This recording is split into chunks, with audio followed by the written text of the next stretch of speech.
Halo, selamat datang. Mari kita belajar geografi. Pada materi kali ini kita akan membahas tentang batuan malihan atau juga sering disebut sebagai batuan metamorf.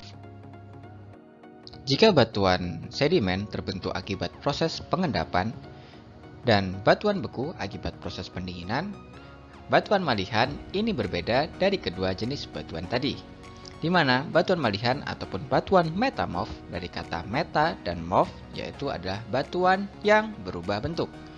Berubah bentuk batuan ini diakibatkan karena dua hal. Yang pertama akibat suhu yang tinggi dan juga karena tekanan yang tinggi.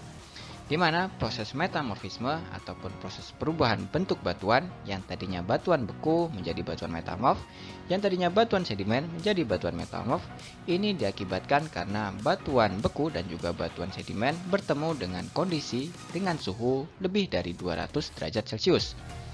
Jika kedua batuan tadi mengalami kondisi suhu lebih dari 200 derajat Celcius, maka akan berubah bentuk menjadi batuan metamorf. Kemudian, jika batuan tadi juga mengalami proses tekanan dengan besaran 300 MPa, maka batuan tadi juga akan menjadi batuan metamorf. Batuan metamorf berdasarkan proses pembentukannya dibagi menjadi tiga, yaitu batuan metamorf kontak ataupun sering disebut sebagai metamorf termal. Kemudian yang kedua adalah batuan metamorf dinamo, dan yang ketiga adalah batuan metamorf pneumatolitis. Batuan metamorf kontak atau sering juga disebut sebagai batuan metamorf termal. Dari katanya sudah kita ketahui ya, termal. Termal itu berarti suhu, dari kata thermal. Batuan ini terbentuk karena akibat suhu yang tinggi. Contoh, batuan sedimen berupa batuan kapur yang ada di gambar pojok paling kiri. Jika mengalami kondisi suhu yang lebih dari 200 derajat Celcius, dia akan berubah bentuk menjadi batuan marmer yang ada pada sebelah kanan. Selanjutnya yaitu adalah batuan metamorf dinamo. Batuan ini terbentuk akibat proses tekanan yang sangat tinggi. Tekanan ini dapat berasal dari lapisan yang ada di atasnya, sehingga lapisan yang paling bawah tertekan, sehingga berubah bentuk menjadi batuan metamorf. Selain akibat karenanya ada lapisan sehingga menimbulkan sebuah tekanan, yang kedua tekanan juga dapat muncul dari proses pergerakan lempeng, di mana lempeng yang bergerak kemudian dia saling menekan sehingga terjadilah sebuah tekanan. Batuan metamorf dinamo umumnya memiliki ciri yang khas, yaitu di mana lapisannya, kita tahu bahwa batuan sedimen memiliki lapisannya berbentuk sejajar. Jika batuan metamorf dinamo lapisannya tidak sejajar, yaitu melainkan tinggi rendah ataupun bergelombang. Hal ini diakibatkan karenanya tekanan, sehingga lapisan yang awalnya sejajar berubah bentuk menjadi lapisan yang bergelombang-gelombang. Dapat kalian lihat pada gambar pojok kanan bagian atas, di mana lapisannya sejajar, kemudian mengalami tekanan menjadi lapisan yang bergelombang-gelombang.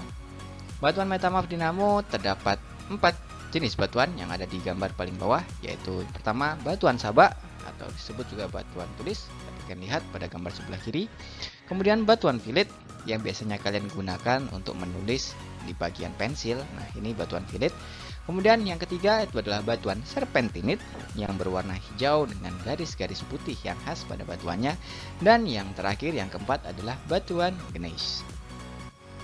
Batuan metamorf yang terakhir yaitu adalah batuan metamorf pneumatolitis. Batuan ini terbentuk akibat proses di mana batuan awal, yaitu dapat berupa batuan beku dan juga batuan sedimen, yang bertemu dengan gas yang sangat tinggi ataupun sangat panas, sehingga batuan awal berubah bentuk menjadi batuan sekunder ataupun batuan yang kedua yang disebut sebagai batuan pneumatolitis ataupun batuan metamorf. Contoh, batuan kuarsa yang ada di batuan beku. Jika dia berkontak ataupun bertemu dengan gas yang sangat tinggi, dia berubah bentuk menjadi batuan yaitu batu topas. Batu ini biasanya memiliki warna dan juga kilap yang sangat indah dan juga cantik, sehingga sering sekali digunakan sebagai perhiasan ataupun aksesoris.